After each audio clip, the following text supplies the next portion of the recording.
Chapter 4, we start on the journey. You see, the whole island is composed of volcanoes, said the professor, and remarked carefully that they all bear the name of Jökull. The word is Icelandic, and means a glacier. In most of the lofty mountains of that region the volcanic eruptions come forth from icebound caverns.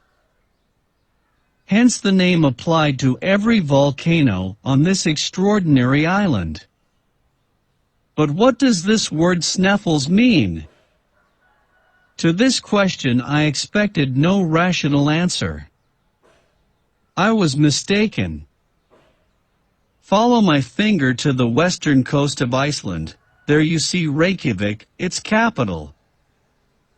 Follow the direction of one of its innumerable fjords or arms of the sea, and what do you see below the 65th degree of latitude?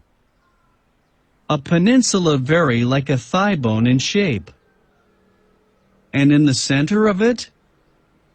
A mountain. Well, that's Sneffels. I had nothing to say.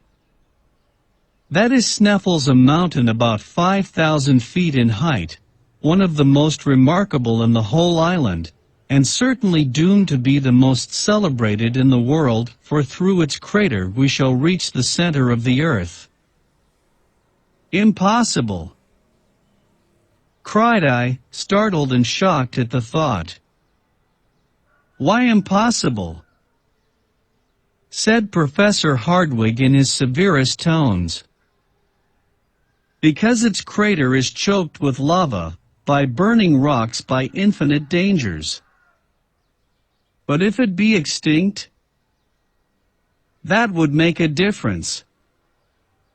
Of course it would. There are about 300 volcanoes on the whole surface of the globe, but the greater number are extinct.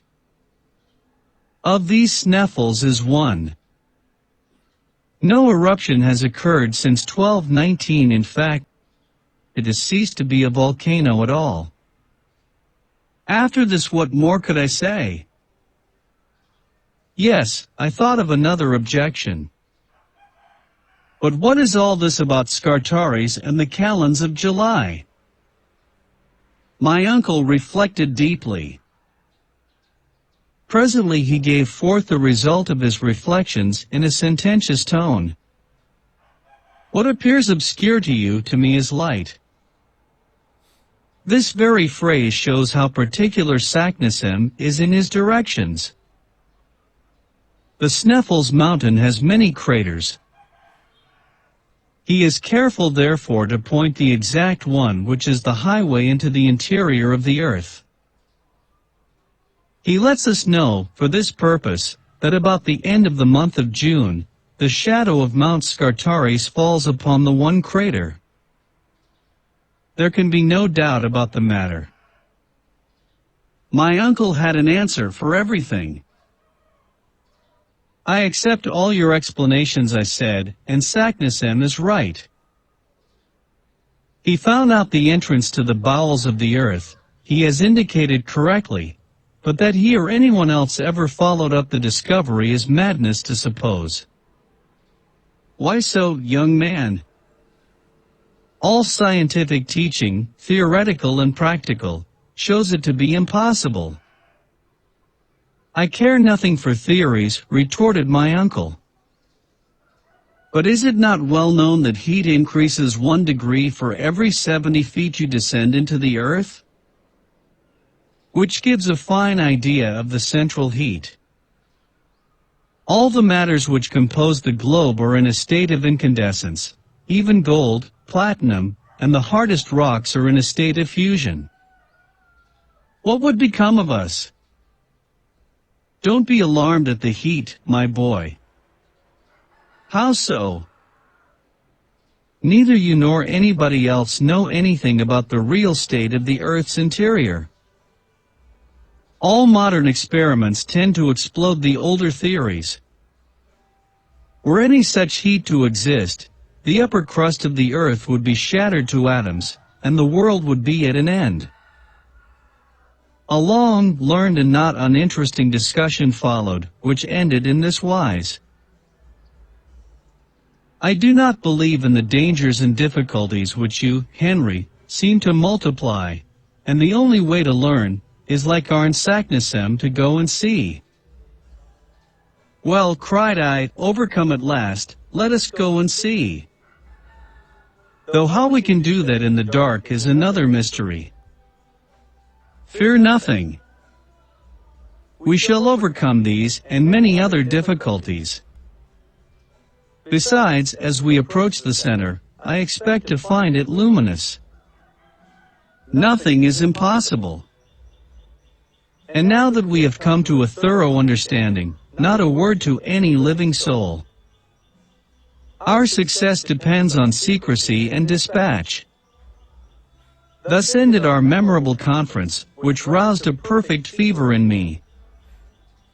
Leaving my uncle, I went forth like one possessed.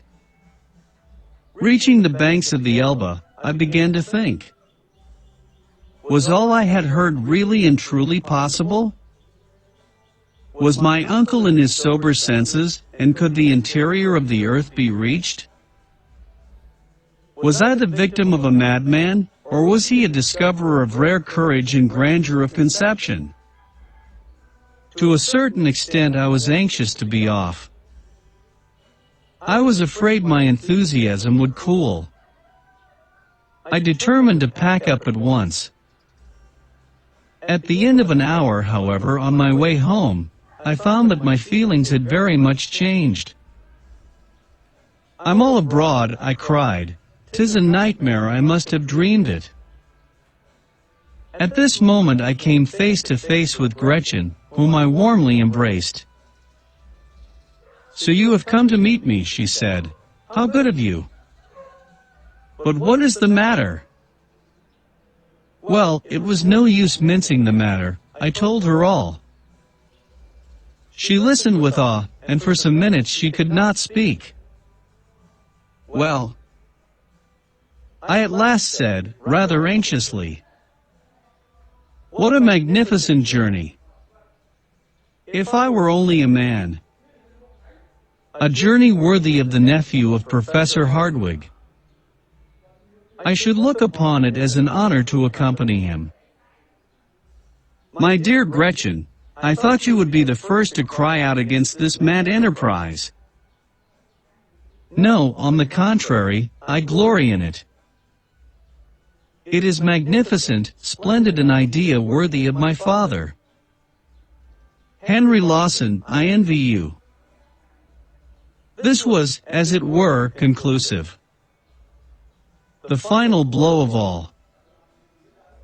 When we entered the house we found my uncle surrounded by workmen and porters, who were packing up.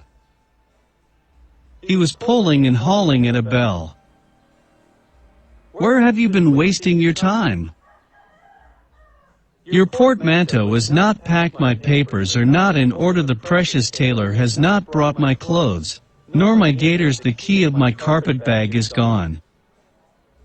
I looked at him stupefied. And still he tugged away at the bell. We are really off, then? I said. Yes, of course, and yet you go out for a stroll, unfortunate boy. And when do we go? The day after tomorrow, at daybreak. I heard no more, but darted off to my little bedchamber, and locked myself in. There was no doubt about it now. My uncle had been hard at work all the afternoon. The garden was full of ropes, rope ladders, torches, gourds, iron clamps, crowbars, alpenstocks, and pickaxes enough to load 10 men. I passed a terrible night. I was called early the next day to learn that the resolution of my uncle was unchanged and irrevocable. I also found my cousin and affianced wife as warm on the subject as was her father. Next day, at 5 o'clock in the morning, the post-chaise was at the door. Gretchen and the old cook received the keys of the house, and scarcely pausing to wish anyone goodbye, we started on our adventurous journey into the center of the earth.